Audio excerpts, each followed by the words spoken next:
Oke guys, kembali lagi bersama saya Rifai Uca. Pada pertemuan kita kali ini, saya akan bahas bagaimana caranya atau solusinya untuk menyelesaikan masalah yang mencoba login dalam MikroTik kita. Ini bisa disebut teknik brute force ya. Cuman ya nggak apalah, bebas sebutannya seperti apa. Yang jelas ini banyak ada user yang mencoba login. Saya perhatikan masalah ini akhir-akhir ini sering menjadi bahan pembicaraan ya, bukan cuma satu dua orang tapi mungkin banyak gitu di beberapa grup RTRNet. Saya di sini akan coba memberikan solusi bagaimana caranya untuk menyelesaikan masalah tersebut. Entah ini berhasil atau enggak, tapi ini bekerja untuk saya dan berhasil untuk di MikroTik saya. Karena saya juga pernah mengalami hal seperti ini. Jadi di MikroTik saya ada yang mencoba login via API ya, API. Selain di seseorang ini mencoba login via Winbox. Ini ya banyak ya. Ada bisa lewat Telnet, bisa Winbox, bisa lewat API, banyak. Oke, langsung saja kita langsung ke bagian buka Winbox. Di sini bisa kita lihat MikroTik atau hotspot saya menggunakan subnet 11. Jadi hotspot saya 192.168.1 sekian dan juga beberapa hotspot 192.168.2 sekian. Nah, saya inginkan hanya IP hotspot saya atau pelanggan saya yang bisa membuka MikroTik. Jadi selain IP ini, saya tidak ingin MikroTik saya bisa diakses. Itu caranya sederhana saja. Kita bisa buka IP terus service. Nah, di bagian ini available. Dan yang lain nggak perlu di setting ya. Menurut saya mendingan yang lain dimatiin aja. Ini Winbox. Jika dimatikan berarti MikroTik tidak bisa dibuka lewat IP.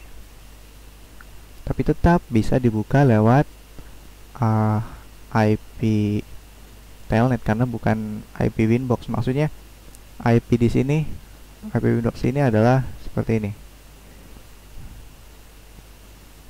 Ini adalah IP Winbox. Jika kita seperti ini, maka tidak bisa masuk.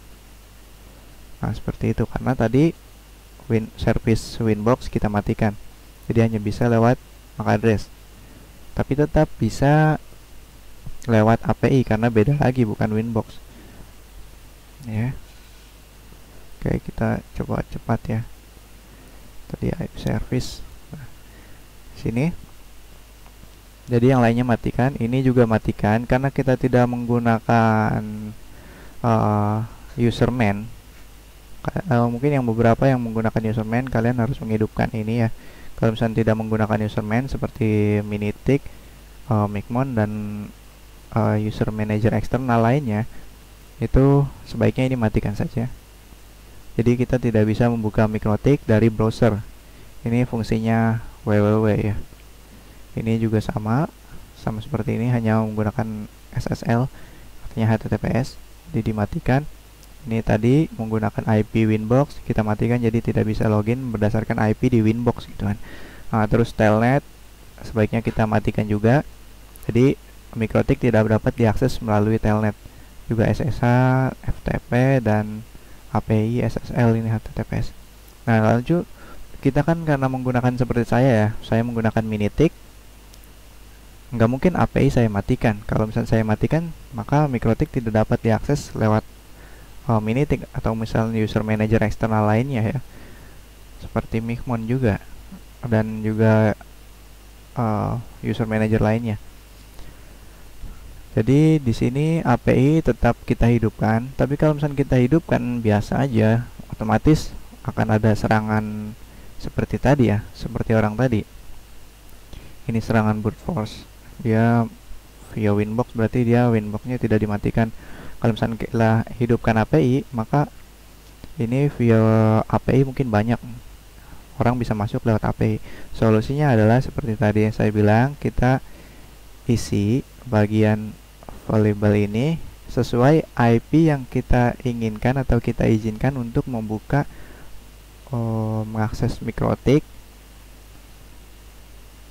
lewat API tadi. Sebagai contoh, saya menggunakan Minitik, tapi supaya IP lain tidak dapat masuk melalui ke mikrotik melalui API, maka saya hanya memberikan izin API hanya untuk IP ini dan ini. Sebagai contoh, di sini saya menggunakan IP hotspot voucheran saya 192.168.1.1 ya per 24. Misalnya saya ingin hanya orang yang menggunakan IP 192.168.1.1 atau misalnya 192.168.1 titik sekian-sekian yang boleh membuka mikrotik saya melalui API, maka saya bisa setting seperti ini, 192.168.1.0/24. Artinya semua orang yang menggunakan IP depannya ini akan bisa buka mikrotik saya lewat API. Lalu klik OK seperti ini. Atau misalkan hanya komputer kita saja yang bolehkan menggunakan atau membuka mikrotik lewat API. Kita harus tahu dulu berapa komputer kita. Cuman kalau misalkan komputer kalian DHCP kan selalu berganti-ganti, jadi tidak disarankan ya. Nah, ini kalau misalkan kalian tidak DHCP IP PC-nya atau misalkan komputer kalian bisa melakukan setting seperti ini. Misalkan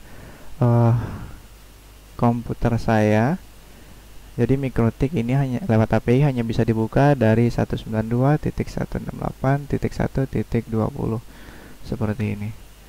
Nah, berarti yang bisa mengunjungi mikrotik ini lewat API hanya IP 192.168.1.20. Selain IP tersebut, tidak akan bisa masuk ke mikrotik kita lewat API, karena di sini API-nya yang lewat Winbox.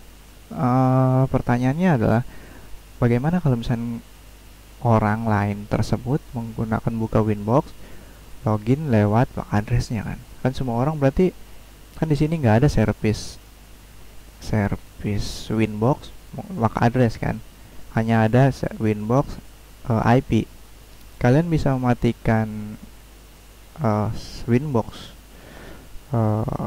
supaya mikrotik kita tidak dapat dilihat atau tidak ditampilkan di Winbox orang lain. Kita sebenarnya bisa bagian ini ya, Nightbor.